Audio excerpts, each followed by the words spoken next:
As of 2017, an estimate of 15 million Nigerians are living abroad. No doubt, Nigeria has proud stories to share of nationals, as many Nigerians are doing exceptionally well wherever they are. Hello and welcome. I am Olujoke Musako. On Let's Talk, the topic is Nigerians in diaspora, the good, the bad, and the ugly. My guest is Olulaoye, also known as Micaiah. She is a gospel artist. But before we delve into the discussion proper, I'd like to remind you to subscribe to DNTWOK on YouTube, DNTWOK on YouTube. And please remember to press the notification button and be the first to get notified of our uploads. So please stay with us.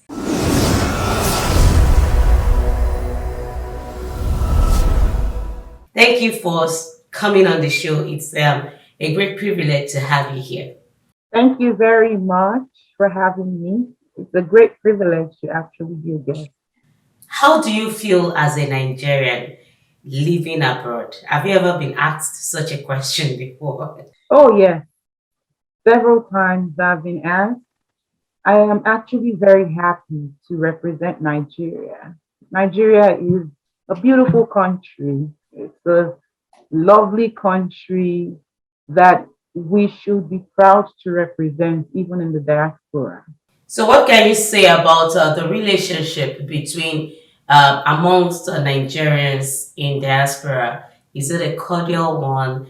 Are they dependable? Are they reliable? And so on. I feel very, very strong about our mentality towards one another.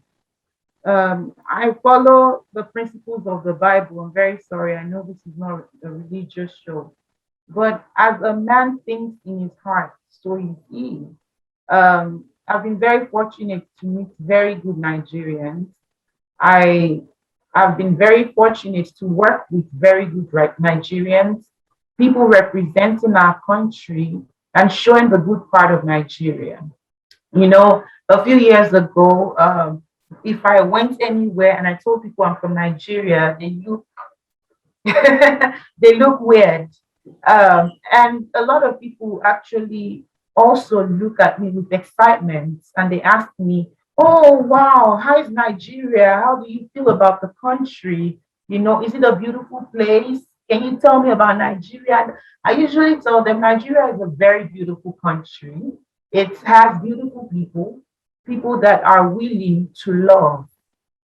Once you start thinking about love, people will automatically love you.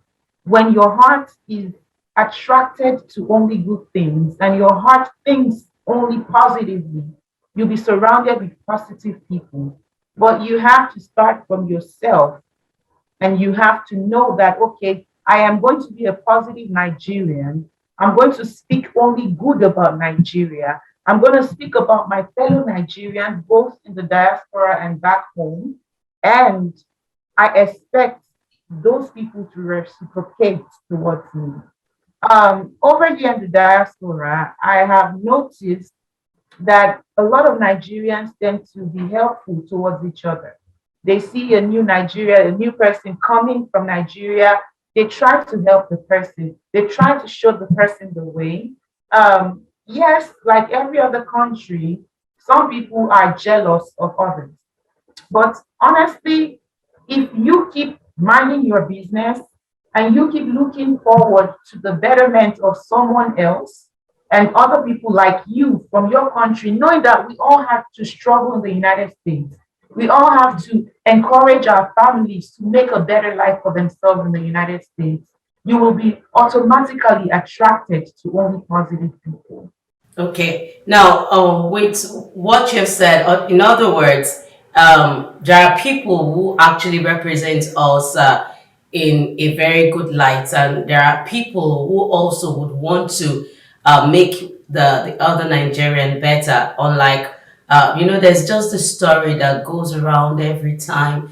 Oh, I don't want to be where Nigerians are. I want to go to a white community, especially churches. Some people will tell you, oh no, I would rather go to a church where there are no Nigerians. Let me just go and mix up those ones. I know that I'm safe and all. Why do we have to go get such vibes from people that are supposed to be the first spot of call in every way? Okay. And I'm really, really appreciative of the fact that you asked that question. The way I look at it is the people that said they do not want to be around Nigerians, they want to go to another church that has no Nigerians. What experience have they had at a Nigerian church that they feel that a white church would not give that experience? Have they been so intimate with the church that people started getting jealous of them because they saw how much they were putting so much into the work of the church and ministry that other people felt, well, is she the only one? Show Nikoni, I'm sorry to say Yoruba, but why? Every time there is anything, she's the only one that donates. She's the only one that does this. She's the only one always giving testimony. But you know what? The Caucasians and American churches have their own way of life. I've been fortunate to be around American people. I've heard them gossip about each other, just like Nigerians gossip. I've heard of a church where people committed suicide because they fought with people in the church. They're American churches. But a lot of us that are Nigerians don't know the intricacies of all of these things because those Americans don't draw us into their lifestyle. And that's the battle of religion. When you, as a Christian or you, as a Muslim, go around attacking other people in your circle, people outside will see and hate you. But when you act in love towards your neighbor, you tell your neighbor, hey, I want the best for you. There's an example. I honestly was in a church where a woman gave a testimony about blood pressure medicine. She couldn't afford a blood pressure medicine, so she had an attack. No one at home. She couldn't reach out for anyone. She thought she was going to die in a church. And guess what? All I did, and it's not to my glory, to God's glory, was to start a group where everyone in that church that has money puts money in the church group, so that every month, anyone that needs anything and they're ashamed to tell the church can go and just request that money. My church, for example, they give food to the homeless, they give food for the less privileged. But a lot of times, even after Sunday, all the food is gone for members because members need food too. Some people are so ashamed to ask because they're scared that, oh, if I tell someone I need rent money, if I tell someone I need gas money, or if I tell the church, people will look at me as a poor person. Okay, don't tell anyone who is asking. Let that person just go secretly and get the food. Let that person just call the person in charge and get the money. Nobody needs to know if you're in need or not.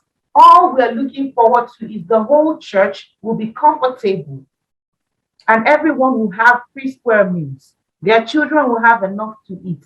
There'll be gas in their car. There'll be jobs for them. I see job positions in my emails every day. I forward it to my church. I forward it to people because people need jobs. I've been jobless before. I know how it feels.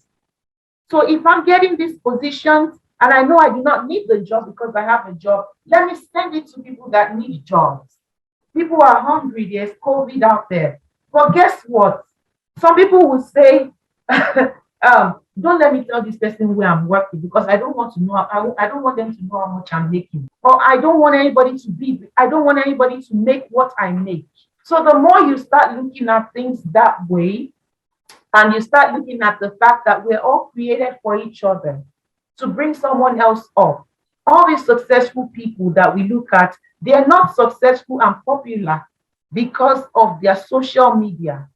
They are successful and popular because they built real followers. How did they build real followers? They built other people up. Terrorist groups build other people up. That's why those people are willing to kill themselves for their leader. You think Boko Haram people are stupid? No, it's not that they are stupid. It's the fact that the person that introduced them to the group fed them, clothed them, gave them a roof over their head. I read about Osama bin Laden. Those people went and took all the poor people. They didn't go for the rich, no. They went for the poor people. They fed them. They educated them with all of the Quranic recitations.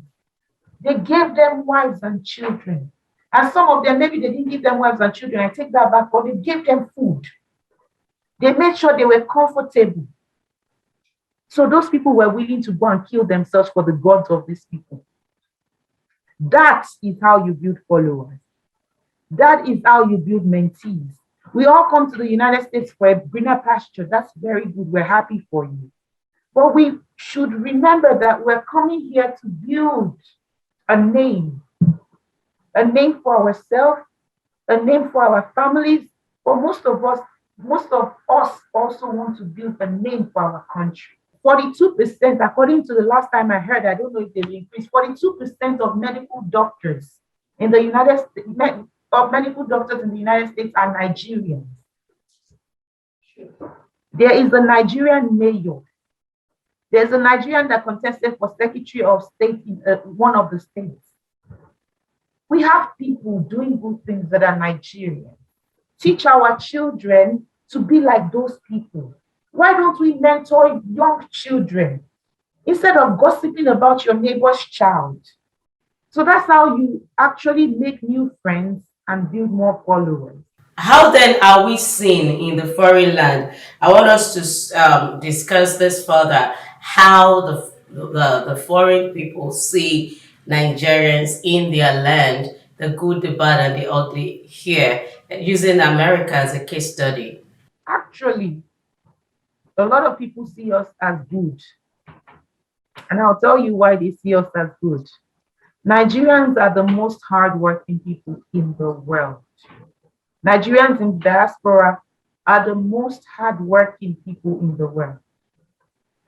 But as well, a lot of people see us as scammers because of what the news have fed them.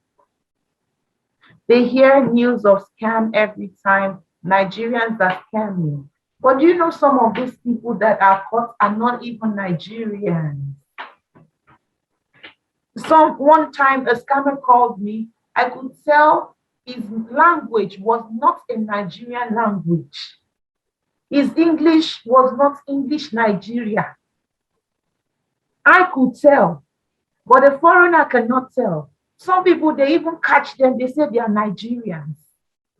Just because we've gotten people that want to scam and they've been Nigerians and they've been too much in the past. But a lot of times when people do that to me, I remember clearly one time I told someone I'm Nigerian, and I think the person was maybe Caucasian or black or someone. And the person looked at me weird and tried to shift. I said, before you shift, do you know I've been scammed in this country? The first person to ever scam me was an American. Full-fledged America, former military guy American. The first to scam me.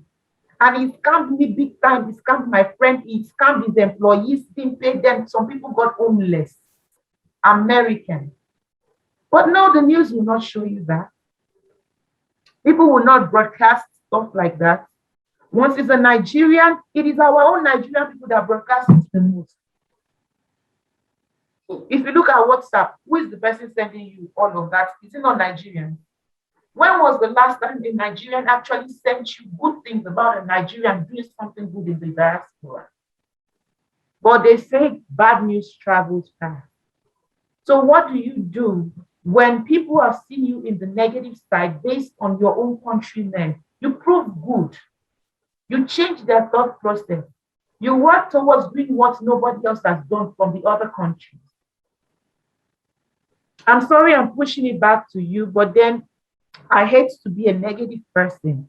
If I'm given a platform like this, I believe that we need to start seeing Nigeria in the light of healing. If the youth did not believe that Nigeria would be better in the future, they would not have done that march October of last year. They would not have risked their life and some would be killed. Because some people saw that no, we cannot keep going this way. There has to be a change. Some of us cannot leave Nigeria. We are not rich enough to leave Nigeria to another country. Let us fight for our freedom in this country. As long as people are standing and believing the word of your mouth, a lot of people say, Iwoshi in Nigeria, crazy country. Nigeria is cursed. The more they are opening their mouth to say Nigeria is cursed, Nigeria is continuing to be cursed. Americans, they will say, God bless America. Even in the midst of so much corruption and so much bad going on and so much shooting and so much, it's still God bless America. Their money says in God we trust. The moment we take out God out of the American currency, it's going to fall. They took out God out of their schools. Now they are shooting. Why can't Nigerians use their mouth to say, God bless Nigeria? Nigeria will be great. We are blaming our leaders, but then inside, deep inside, we are teaching our children corruption from our homes. You get to the airport, you have to give bribe. You get to taxi, you have to give bribe. You get Okada, bribe. Everybody bribe. Eight-year-old and 8-year-old child was saying, Kishat Ilowo. At 8 years old, we are not teaching our children to be great and build good names. That's why teenagers are doing money rituals. Because they feel like Isha is for Junan, there's no hope. You go and study, no job, nothing. But which of these young ones actually want to farm? You know how much a farmer makes? You know how much people in agriculture make? I have a friend, he's a very great person, Okay, let hold that thought. Let me cut you there and we'll go on this break. So please join us again. Hello everyone, my name is Janet Bablo and I'm here to talk to you about a show called Let's Talk. Let's Talk is a show on DNTWOK, DNTWOK on YouTube. I would like for you to, watch the show. I've been on the show. The show is educative, it's informative, it's amazing, and it's all said by the one and only Olujoke Osako. So don't forget to hit the like button, make sure you share, and make sure you subscribe.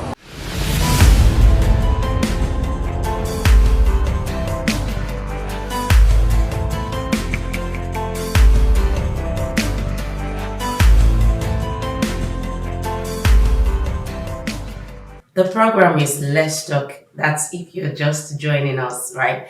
And the topic has been Nigerians in diaspora, the good, the bad, and the ugly. And my guest has been Olulaoye, also known as Micaiah. Thank you for standing by. The last question was about how people see us. I would want you to continue from there. Right. So thank you very much. How people see us is how we see ourselves. If you believe people see us as corrupt, then we see ourselves as corrupt. If you believe people see us as good, then we see ourselves as good.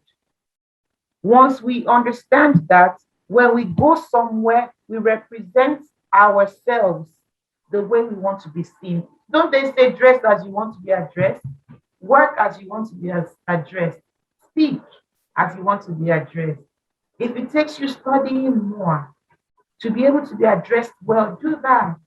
If it takes you working harder to be able to be addressed well, do that. If it takes you helping your neighbor, I know someone that doesn't make too much money but makes a lot to take care of themselves and a little more to help other people. They help other people that are struggling around them. Do that. Sometimes it's not even about education. Sometimes it's not even about your work. What do you do as a Nigerian to help other Africans to help other Nigerians, and to help other people from other continents. Once you do that, if you do that and I do that and my neighbor does that, people will start to change their thoughts about Nigerians. And I'll tell you, one of the things that I did whenever I moved to my area, I found out that there was no networking group for business owners. And that time I was working as a business consultant. I had my business and I still have my business as a business consultant. So I set one up because there was a need for it. Business owners didn't have anybody to buy. They didn't have businesses to buy from them. So I set up the networking group. And I remember clearly that day, there were almost 40 people that came because I set it up for meetup. There were only almost 40 people, 40 business entrepreneurs that came. I said, for you to be a member of this group, I don't need any money from you. What I need from you is meet with 5 people in this group and help them. So guess what? If you meet 5 people and you help 5 people, and those 5 people meet 5 people and they help, everybody will get help. Guess what? Everybody was helped except me.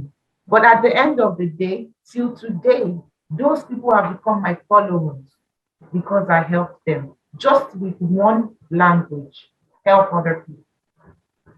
So if Nigerians adapt that situation and that scenario to help others, they will get helped. But we don't see that in the diaspora because we're all hustling. I just want to make it. I just want to make money. When will money be enough, my sister? You make $20 per hour. Oh, I just want to make money. You make 25. I just want to make money. You make 30. You make 60. I'm still doing overtime. Well, what now? It's okay to make money and continue to make money, but that money also use it to be of help for other people. Now, what are the ways Nigerians in diaspora can impact the nation's economy, knowing how they've immensely contributed to the economy of the nation where they are living? I'm very happy you asked me that question. I do have a mentor who happens to be a very great man, and he has reached the peak. I would say the peak. He's almost retiring, but he reached a great place in his career, and so he met with his Nigerian friends in the diaspora, not only in America, but also in Australia, in the UK, and different places in the diaspora. And they set up a group where they invest in people that want to go and start businesses back home, not only in Nigeria, but in Africa, because they've seen the wealth of our country and they work with so many different executives and entrepreneurs in the United States. They've seen how much those people go and exploit our minerals and materials and natural resources, that they think, you know what, instead of me letting people go and exploit my country and my continent, I'm going to put money, I'm going to invest in my own continent. And I'm saying continent because these people are not just Nigerian, but they are tired of being exploited, even though they are now rich, they are big, that they feel like, you know what, I want to help my country. There are farmers out there in Nigeria. They need help. They need people to help them with, so much machineries for their agriculture. They need people to help them with manure. They need people to help them with roads. Invest in things like that. You don't have to travel home. Okay, you are here in the United States. Think of it, look at public schools. Some students don't wear socks to school. Some students they don't even have any money to buy their exercise boots. Some students don't have money to eat. What can you do? Baby steps. You can decide, well, I make enough for me and my family. I've given my tithes and all of that. How about I just send some money to a public school and tell them, you know what, give the students, I don't know, exercise books. Or do, okay, even if you cannot afford that, tell them, I need your best students. I want to sponsor their school fees for 1 year. Start from that baby step. You will see how God will open his ways for you. There's no way you look out for other people that God doesn't make doors open for you. But when you just sit and say, I want to make more and more and more, when I'm making, I'll buy land in Nigeria, I'll buy land in America, I'll do this, I'll do that. How about other people from where you come? What are you doing? Your name matters a lot. We're all going to leave this earth one day. But guess what? Some people, even after they've died 30, 40, 50 years, their names will never die. So at some point, we need to look away from building wealth to building a good name. It starts from you and I, sister. Once we can start, those around us will go. Thank you so much. It's been wonderful having you on the show. And I hope this sounds, as I said, as a lesson to Nigerians abroad, and those who are not doing the right thing, just make sure you do the right thing. And for those who are doing the right thing, making the money in the right way, keep doing it well. And also never forget to actually look back and give back to the community that made you. I think that's how life is. You learn, you earn, and you return. That's it's the way it should be. So basically, you give back to the community that made you. And thank you once again for your time and your wonderful opinion. Thank you. Thank you for having me. I really appreciate this. And hopefully, I pray and I really hope that someone listens today to this show and they have a change of heart, because Nigeria is blessed. Yeah. Let us start saying Nigeria is blessed, and don't let's say bad things about our country. It will be good again. I have that hope, I have that faith, and I believe it will happen. Thank you so much for having me. All right. So starting from me, Nigeria will be blessed. See you next time.